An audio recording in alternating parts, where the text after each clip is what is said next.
Tempo Ageng, Ki Ageng Mangir seharian penuh tidak keluar-keluar dari dalam Wanapaya.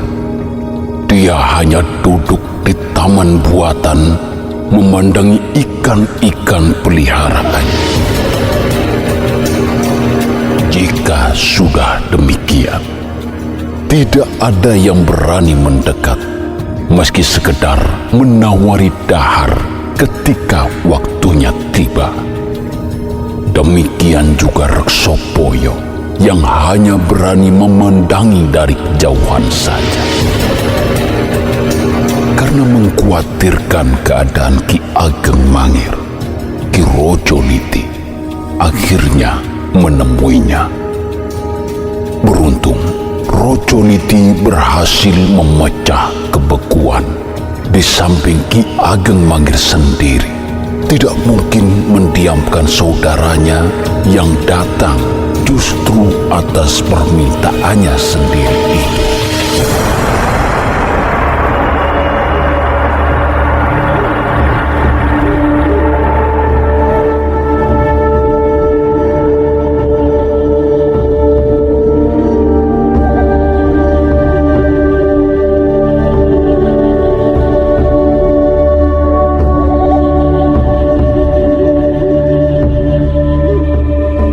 Bagaimana Kakang?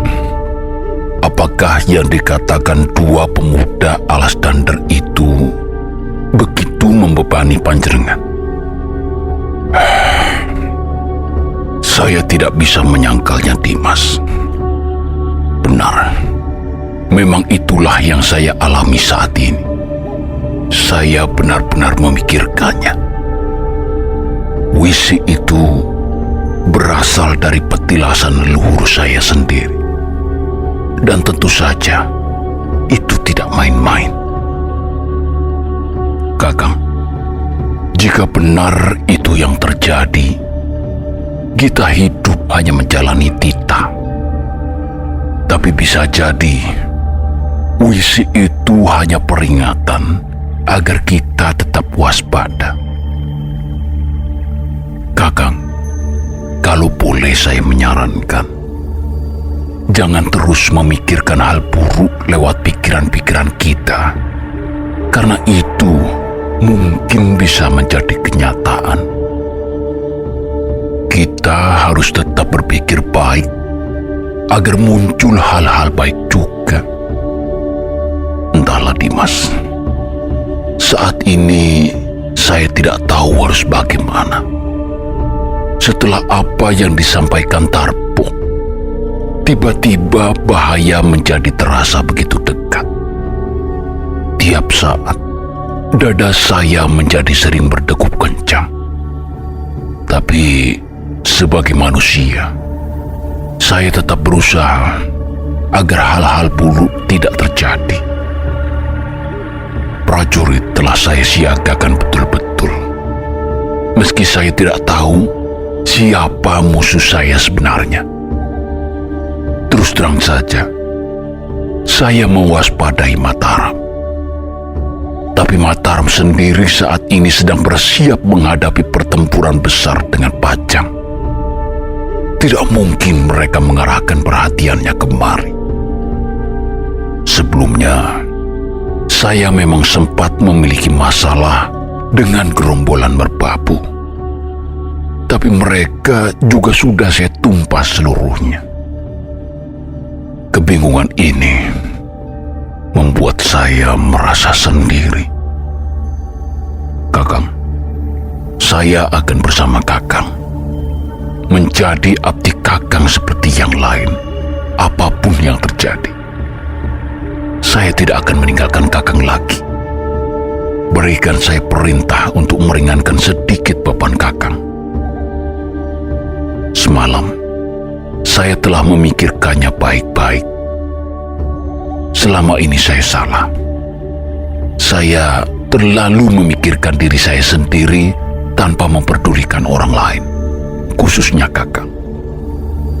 Jika Kakang tidak memberi keamanan dan kenyamanan, mungkin pertapan saya tidak akan berada dalam suasana damai seperti saat ini.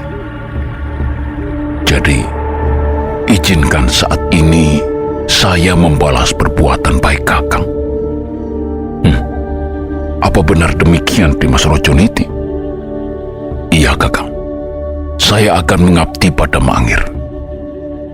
Kali ini saya menerima tawaran Kakang yang di masa lalu sering saya tolak. Silakan tunjuk saya menjadi abdi apapun. Saya akan menjalankan sebaik-baiknya sesuai kemampuan saya. Saya sedikit terhibur mendengarnya, Dimas. Tidak pernah lepas harapan saya agar panjenengan mau membantu tugas-tugas saya di Mangir.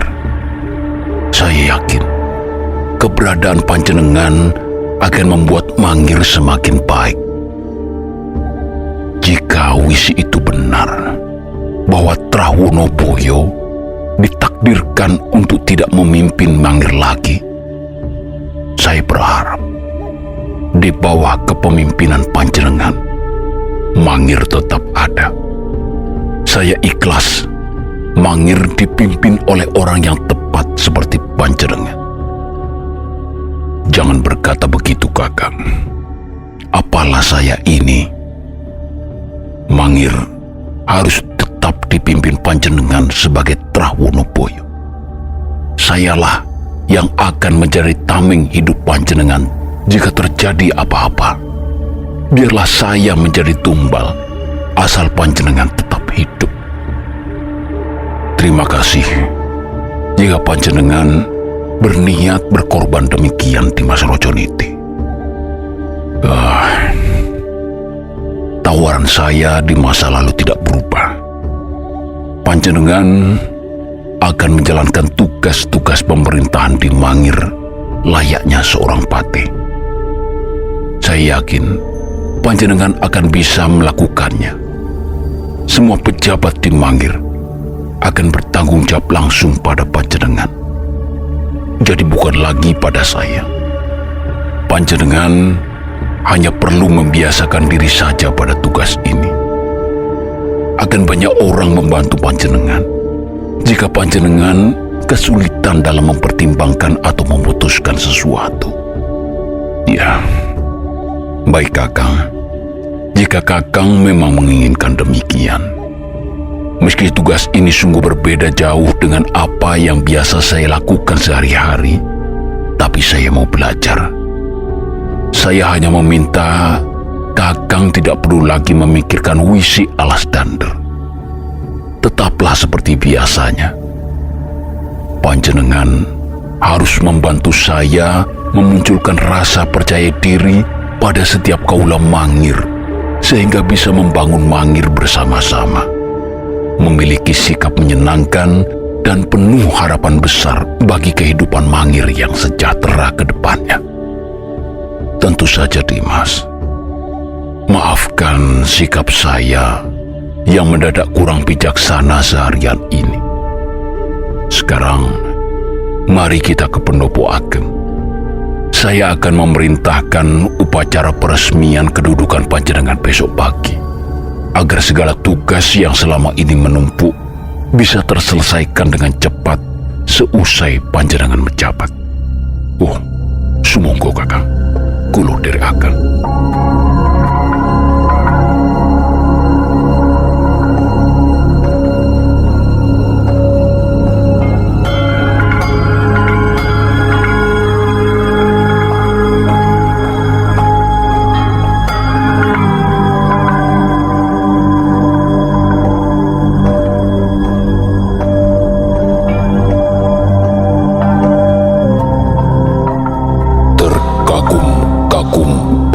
Mendengar tuturan Turaya yang telah pulih dari pingsannya. Sambil menunggu mata mengantuk, murid padepokan alas dander itu menceritakan bagaimana gurunya Kalamayang menggembleng para murid dengan keras untuk memperoleh ilmu kanuragan yang mumpuni. Mereka semua tidak pernah diperkenankan menggunakan senjata yang melebihi panjang tangannya. Kalamayang percaya semakin kecil senjata yang mereka punya, lawan akan mudah tertipu atau meremehkan mereka. Justru saat dikecilkan lawan itulah mereka sesungguhnya telah menang satu langkah. Banyak celah terbuka untuk menyerang balik hingga membunuhnya. Namun, senjata yang paling menjadi kesukaan padepokan Alasdander adalah senjata kecil berbentuk cakra. Roda bergerigi sangat tajam itu akan berputar di bagian ujungnya setiap dikibaskan. Untuk melumpuhkan, senjata itu akan disasarkan pada mata, namun untuk membinasakan, mereka akan menyasarkannya pada tenggorokan.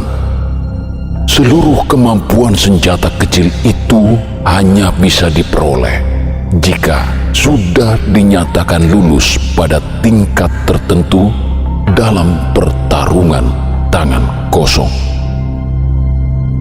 Baru saja mereka bersiap bubar berangkat tidur, mendadak seorang prajurit datang terengah-engah. Dia melaporkan sesuatu yang membuat Ki Patal melakukan sejumlah keputusan dengan teramat singkat.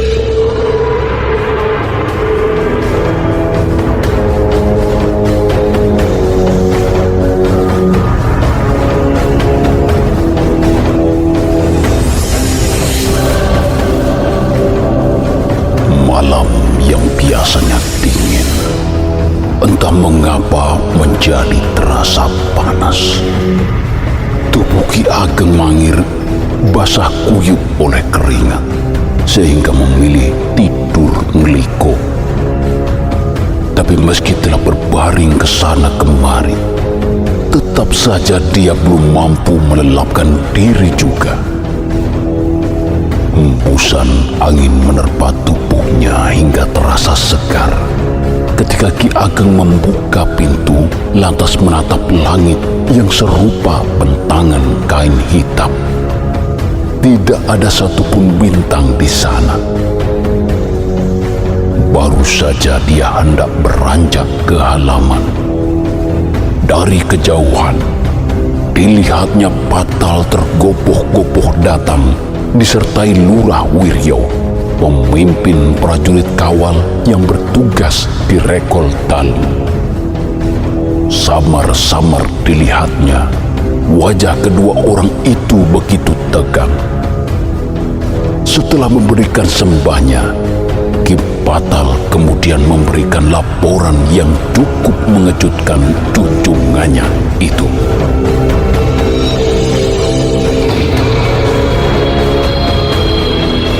Nyuwun pangapunten Ki Ageng. Menurut laporan yang saya dapatkan memang demikian. Desa Selarong telah diserang secara tiba-tiba oleh puluhan orang bersenjata lengkap, berpakaian hitam-hitam dengan wajah yang dilabur hitam pula. Belum diketahui siapa mereka sebenarnya. Namun dari caranya berkelahi telah bisa diduga mereka adalah para prajurit berkemampuan tinggi. Para pemuda Selarong yang membela desanya terbunuh dengan begitu mudah. Demikian juga para prajurit kita yang bertugas di pos sana. Seluruhnya telah gugur. Apa dasar laporan itu bahwa para penyerang adalah prajurit berkemampuan tinggi Ki Patal? Mereka mampu menghadapi sejumlah orang sekaligus Ki Ageng. Satu orang saja sanggup menumbangkan 5 pemuda yang mengeroyoknya dengan cepat. Kemampuan ini tentu saja hanya dimiliki para prajurit istimewa. Ya, benar sekali Ki Patal. Sudah pasti mereka juga bukan para perampok atau semacamnya. Lalu, apalagi laporan yang Panjenengan dapat?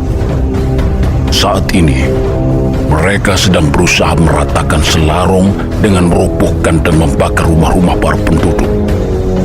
Mereka juga mengumpulkan orang tua, perempuan dan anak-anak di lapangan terbuka dengan maksud yang belum diketahui. Sepertinya mereka memang berniat merusuh dan memancing prajurit kita untuk datang lebih banyak ke sana. Berhati-hatilah Ki Patal. Ini sangat mungkin jebakan. Perketat semua penjagaan di segala jurusan, khususnya yang menuju pusat Mangir. Saya juga sudah menduga demikian Ki Ageng. Karena itu, semua prajurit sudah saya perintahkan untuk keluar ke Satrian dan memperkuat penjagaan di seluruh tempat-tempat penting. Bahkan di luar dalam Wanabayan ini, para prajurit telah melakukan pagar betis. Bagus sekali Ki Patal. Panjenengan telah bertindak sangat cepat. Sekarang, kumpulkan para perwira di Pendopo Ageng. Kita bicarakan masalah ini lebih lanjut. Ki Lurah Wiryo, tolong bangunkan Ki Rojoniti dan Reksopoyo. Suruh mereka menyusul ke Pendopo Ageng sekarang juga. Sendiko Ki Ageng.